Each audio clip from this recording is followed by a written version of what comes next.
अस्सलाम वालेकुम viewers, welcome back to Motorized Memories. कैसे हैं आप लोग? ठीक ठाक? मज़ा आ रहा है? नहीं आ रहा? नहीं आ रहा लग रहा है। आएगा आएगा।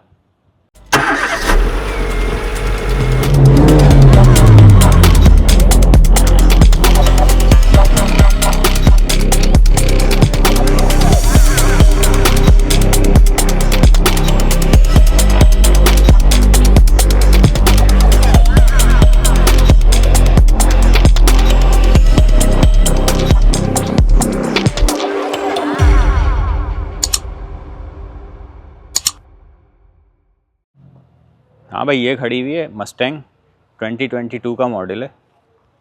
साइड से लगी हुई है, एक डोर डैमेज है। ये 2.3 है, इको बूस्ट, सबसे चीप जो मिलती है। शौक़ भी पूरा करें और पैसे भी कम।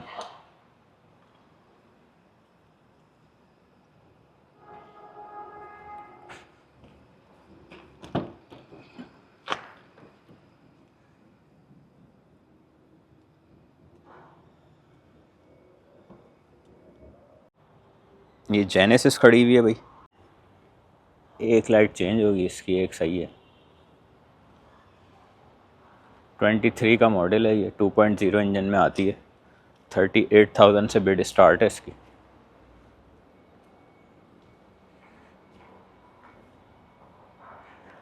पीछे से इसका चेसिस डैमेज होगा 100%। ये अंदर गया हुआ है।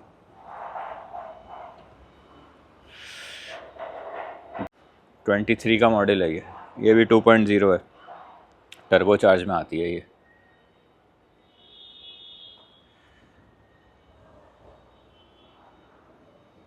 जीप खड़ी हुई है भाई, रैंगलर 2022 का मॉडल।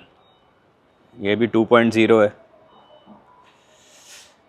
अच्छा, 2.0 की जो है ना डिमांड थोड़ी कम है। थोड़ी नहीं, अच्छी खासी कम है, क्योंकि ये जो है ऑफ रोड मज़ा नहीं देती गाड़ी। ऑफ रोड के लिए 3.6 ही चाहिए आपको। ये 4 डोर में है। 38,500 से इसकी स्टार्ट है बिड।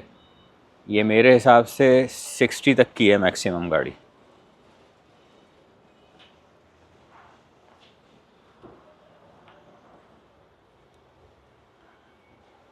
अच्छा, ये इसमें एक चीज़ आप लोग नोट करिएगा, जो लोग नए हैं या नहीं पता, इसमें 2 टॉप आते हैं, एक हार्ड टॉप आता है, एक सॉफ्ट टॉप आता है। ये सॉफ्ट टॉप में है, तो ये मैं 60 की भी नहीं लूँगा।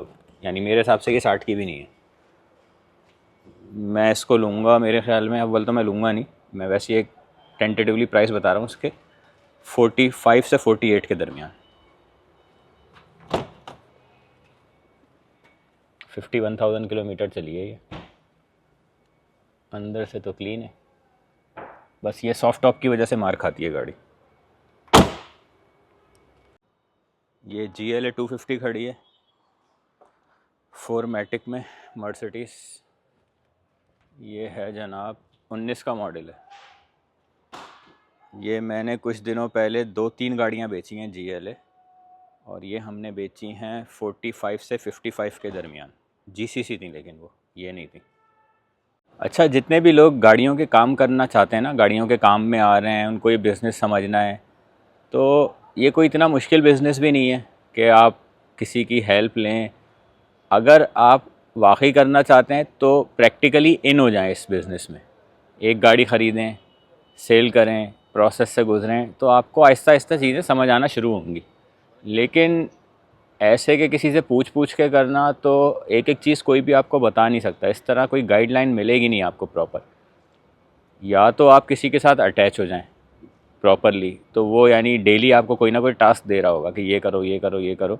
उसमें बहुत सारी चीज़ें सीखने को मिलती हैं, और सीखने को मिलता जब ही है जब आप प्रैक्टिकल से गुजरते हैं, किसी करते हैं वो काम खुद से। RTA के ऑफिस में खुद जाके धक्के खाएंगे तो फिर चीज़ें समझ आएंगी आपको। और किसी गाड़ी से जब आप गुजरते हैं कोई एक वेरिएंट से, तो उसमें आपको पता चलता है कि उसमें क्या क्या कंप्लेंट्स आई हैं उस गाड़ी में। और वो एक फैक्ट्री कंप्लेन होती है कि वो बाय डिफ़ॉल्ट आती ही है उस हर गाड़ी में, और वो हर वेरिएंट में आ रही होती है उसके।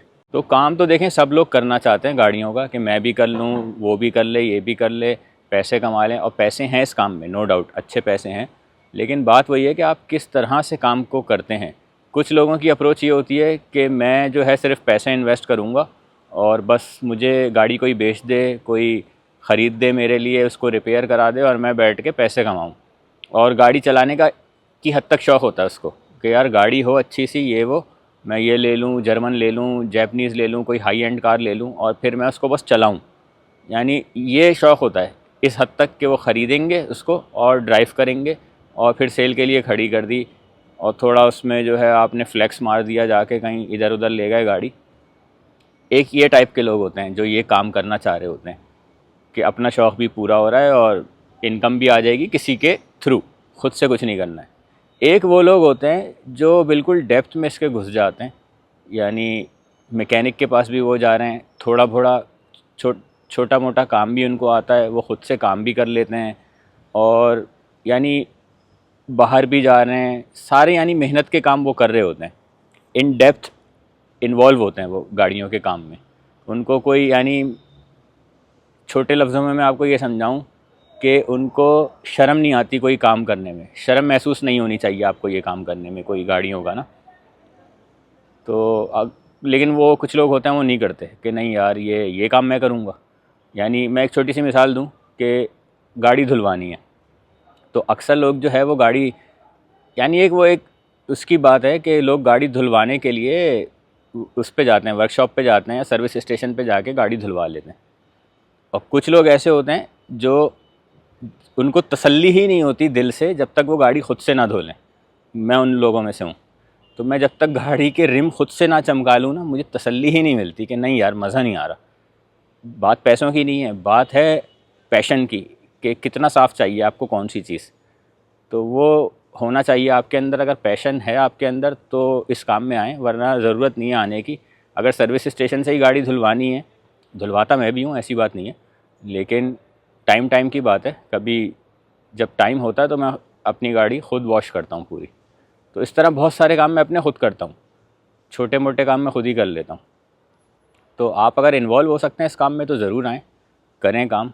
और बस आपको यही एडवाइस है मेरी सबको कि अमेरिकन गाड़ियों के काम में इनिशियली मत आइएगा। ये एक जिसे कहते हैं ना वो कुआं है, काला कुआं है, जिसमें जितना पैसा डालो वो अंदर जाके गिरता रहेगा, वापस निकालने के लिए बहुत मुश्किल है चीज़ें। तो और ख़ासकर नए लोगों के लिए, तो नए लोग जितने भी हैं वो जीसीसी गाड़ियाँ लें। ना तो आपको जैपनीज़ गाड़ी लेनी है, ना कोरियन लेनी है, कोई स्पेक नहीं लेनी है आपको, सिर्फ जीसीसी लेनी है आपको, क्योंकि मार्केट ही उसकी है। सबसे ज़्यादा कस्टमर यहाँ पे अवेलेबल जो है वो जीसीसी का है। तो अमेरिकन लेके क्या करेंगे आप? हाँ मिल जाएगी आपको, बस वही है कि ईज़ी अप्रोच है कि ऑक्शन में आए, बोली लगाई। और कुछ लोगों की एक वो होता है, माइंडसेट होता है कि जैसे ऑक्शन हो रहा है तो कुछ लोग उससे भी आते हैं यहाँ पे कि यार सबसे ऊंची बोली मैं लगाऊंगा और मैं ले लूँगा, मेरी वाह वाह होगी। ओहो भाई, सब देखेंगे मेरी तरफ कि यार मैंने ले ली गाड़ी, ओहो भाई इनको मिल गई गाड़ी। तो वो वाह वाह नहीं कर रहे होते, वो दिल में दे रहे होते हैं मोटी सी कि अरे साला ये ले गया, इस प्राइस पे ले गया ये। वो हैरान हो रहे होते हैं कि अरे इस प्राइस पे ले ली इसने गाड़ी, भाई बहुत ही बड़ा आया कोई ये। तो आपने ले ली, फिर आपको जब जितने प्राइस पे गाड़ी आपने ली है तो माशाल्लाह से आप पहले ही बहुत हाई प्राइस पे ले ली गाड़ी, वैट अलग पे कर दिया उस पर। फिर आपको जब मैकेनिक के पास जाते हैं वर्कशॉप पे लेके, तो वो जब आपसे प्राइस पूछता है तो वो भी आपको जांच लेता है कि यार ये कितने पानी में बंदा, तो वो भी उसी हिसाब से आपसे पैसे चार्ज करता है। फिर वो गाड़ी पड़ जाती है आपको मार्केट प्राइस से कम 7-8 हज़ार दिरहम ज़्यादा। तब आपको पता चलता है कि यार ये क्या हो गया। फिर आप वो उसको प्राइस टू प्राइस या फिर लॉस में सेल कर रहे होते हैं। तो इनिशियली जीसीसी गाड़ियों का काम करें, किसी एजेंट से ले लें, किसी डीलर के थ्रू गाड़ी ले लें। बेशक उसमें आपके 1000-1500 रुपये एक्स्ट्रा जाएंगे, लेकिन लॉस नहीं देखे जाएगी वो गाड़ी, आपको प्रॉफिट होगा उसमें आपको। ये तो एक काला कुआं है, इसमें तो पैसे गए तो फिर निकालना बड़ा मुश्किल है अमेरिकन गाड़ियों के काम में, ख़ासकर ऑक्शन से, लोकल ऑक्शन से लेने में। अमेरिका से मंगा लें तो शायद कुछ बच जाएँ पैसे आपको, लेकिन उसमें टाइम इतना कंज्यूम होता है आने में, गाड़ी के कंटेनर रिलीज़ होके इधर आप तक गाड़ी पहुंचने में, फिर उसको सेल करने में, कि वो फिर बहुत ही नॉमिनल सा रह जाता है आपका मार्जिन। तो उससे बेहतर है आप अगर टर्नओवर बढ़ाना चाहते हैं तो जीसीसी गाड़ियाँ लें और वो सेल करें। और जीसीसी गाड़ियों में भी आपको मेरी एडवाइस है कि बहुत ज़्यादा हाई एंड गाड़ी भी नहीं लेनी आपने और बहुत ज़्यादा लो एंड पे भी नहीं जाना है आपने। आप एक मीडियम रेंज में रहें, 50-60 हज़ार दिरहम वाली गाड़ी ले लें। आप 2 लाख वाली भी ना लें और 20-25 हज़ार वाली भी ना लें, लेकिन मैं लेता हूँ अगर मुझे उसमें मार्जिन दिख रहा होता है अगर छोटी गाड़ी में भी, तो मैं तो वो भी लेता हूँ, और बड़ी गाड़ी में दिख रहा है वो तो फिर लेता ही लेता हूँ। लेकिन आपको मेरी ये एडवाइस है कि एक बीच की राह लें आप, मीडियम साइज़ गाड़ी ले लें बजट में, 50-60 हज़ार दरम के बजट के अंदर की गाड़ी। और लास्ट वीडियो में मैंने आपको बताया था कि मैं गाड़ियाँ ख़रीद रहा हूँ लोगों से, तो लोग बहुत सारे मुझे अप्रोच कर रहे हैं। तो मैंने उसमें भी बताया था, अभी भी बता रहा हूँ कि मैं सिर्फ जीसीसी गाड़ियाँ ले रहा हूँ। तो ज़्यादातर लोग मुझे अमेरिकन गाड़ियों वाले अप्रोच कर रहे हैं कि हमारे पास अमेरिकन गाड़ी है, ये आप ख़रीद लें या सेल करवा दें। तो सेल में करवाता तो नहीं हूँ अमेरिकन गाड़ियाँ, लेकिन वही है कि अगर डाटा मेरे पास है, इन्वेंट्री किसी ने अपनी भेजी हुई है कि मेरे पास ये गाड़ियाँ हैं, और कोई पूछता है मुझसे मीन टाइम के यार गाड़ी चाहिए मुझे इस बजट में। कुछ लोग होते हैं जो इसकी परवाह नहीं करते कि अमेरिकन चाहिए या जीसीसी चाहिए उनको गाड़ी, तो उनको मैं रिकमेंड कर देता हूँ कि आप ये गाड़ी देख लें, अगर समझ आती है तो उसकी कॉम्प्रिहेंसिव पासिंग कराएं, रिपोर्ट देखें, और जो भी आपकी डील बनती है उनसे डायरेक्ट आप जाके कर लें। तो लेकिन ऐसा अभी तक बहुत कम हुआ है कि काफ़ी, मेरे ख़्याल में पिछले महीने कोई 3 गाड़ियाँ सेल हुई हैं बस अमेरिकन, मेरे रेफरेंस से। तो बस ये है, लेकिन हो जाती हैं, ऐसा नहीं है कि नहीं होती। लेकिन वही है कि हाई एंड गाड़ी होगी ना आपकी, यानी 80 हज़ार से ऊपर के बजट की, तो वो सेल हो जाएगी।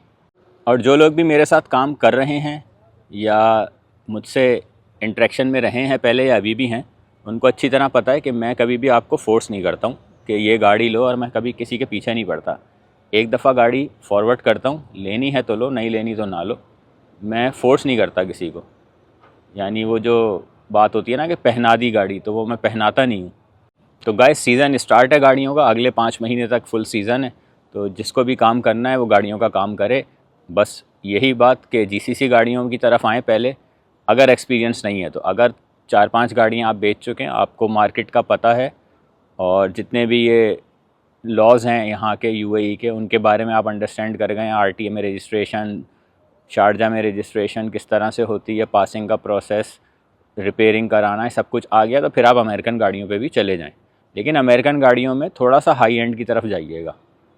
अगर लोकल मार्केट से भी लेते हैं ना, तो 40-50 हज़ार दरम वाली गाड़ी लें, वो बना के सेल करें, इंशाल्लाह उसमें अच्छे पैसे बचेंगे आपको। और अभी ये सीज़न है इसका ट्रैवल एंड टूरिज़म का, तो कोशिश करें 7 सीटर गाड़ियाँ लें।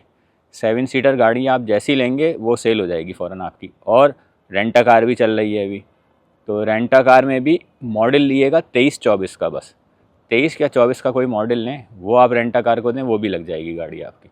चलें गाइस, फिर आज का व्लॉग यहीं पे ख़त्म करते हैं। मिलते हैं एक नई वीडियो में नई इन्फॉर्मेशन के साथ। जब तक अपना ख्याल रखें, टेक केयर, अल्लाह हाफ़िज़।